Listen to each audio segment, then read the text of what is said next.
দীর্ঘ প্রায় দেড় যুগ ক্ষমতার বাইরে থাকা এবং আওয়ামী লীগ কর্তৃক চরম নির্যাতিত হওয়ার ফলে বিএনপির দীর্ঘস্থায়ী অনেক ক্ষতি হয়ে গিয়েছে, যার মধ্যে অন্যতম হলো এই দলে খুব বেশি শিক্ষিত এবং স্মার্ট মুখপাত্র কিংবা অ্যাক্টিভিস্ট গড়ে ওঠেনি, যার ফলে আজকাল বিএনপির বিরুদ্ধে মিডিয়া ট্রায়াল এবং অনলাইন প্রোপাগান্ডা তীব্র হচ্ছে। এমনকি বিএনপির ইতিবাচক কর্মকাণ্ডগুলো রুচিসম্মত এবং গ্রহণযোগ্য উপায়ে প্রচার করতে পারছে না দলটির কর্মীরা। আগামীতে বিএনপি ক্ষমতায় এলেও তাদেরকে প্রবলভাবে প্রোপাগান্ডার শিকার হওয়া লাগতে পারে।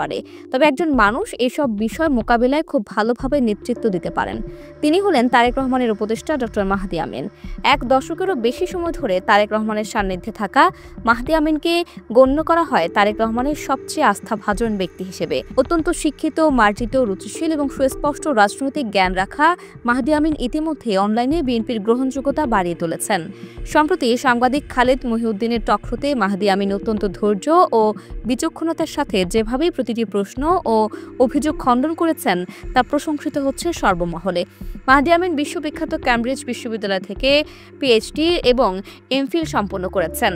বর্ণাঢ্য কর্মজীবনে তিনি দায়িত্ব পালন করেছেন IBM, British telecom, Jaguar land rover, Westfield, London development corporation সহ বিভিন্ন খ্যাতনামা ব্যবসা প্রতিষ্ঠানের উপদেষ্টা হিসেবে। দক্ষিণ এশিয়ার আর্থসামাজিক উন্নয়ন নীতিমালা নিয়ে গবেষণা করে স্নাতক ও স্নাতকোত্তর পর্যায়ে প্রথম শ্রেণীতে প্রথম হওয়া মাহদি আমিন ক্যামব্রিজ বিশ্ববিদ্যালয়ের বাইরেও লন্ডন স্কুল অব ইকোনমিক্স থেকে পলিটিক্যাল ইকোনমি, পাবলিক পলিসি বিষয়ে প্রশিক্ষণ নেন। বিবিসি সহ বিশ্বের বিভিন্ন প্রভাবশালী গণমাধ্যমে তাকে নিয়ে প্রতিবেদন করেছে। বিদেশের উন্নত জীবনযাপন ছেড়ে দেশে ফিরে এসেছেন এবং তৃণমূলের রাজনীতি করছেন। এই মুহূর্তে মানুষ যখন নতুন করে এক বাংলাদেশের স্বপ্ন দেখছে, তখন মাহদি আমিনের মতো মেধাবী তরুণ নেতৃত্বই বিএনপির সবচেয়ে বেশি প্রয়োজন। সম্প্রতি মাহদি আমিন বলেছেন, সংস্কারের প্রধান প্রস্তাবক ও ধারক বিএনপি। বর্তমানে যে সংস্কারের কথা উঠছে সেগুলোর অধিকাংশ ৩১ দফায় ছিল। বিএনপি সংস্কার চায় না এমন অপপ্রচার চালাচ্ছে একটি গোষ্ঠী, যা উদ্দেশ্য প্রণোদিত। তারেক রহমান প্রসঙ্গে মাহদি আমিন বলেন, তিনি হঠাৎ করে আসেননি। ৩৭ বছর রাজনীতি করে এখন জনগণের মনে মহানায়ক। নির্বাচিত প্রধানমন্ত্রী হিসেবে তারেক রহমানই দেশকে নেতৃত্ব দেবেন।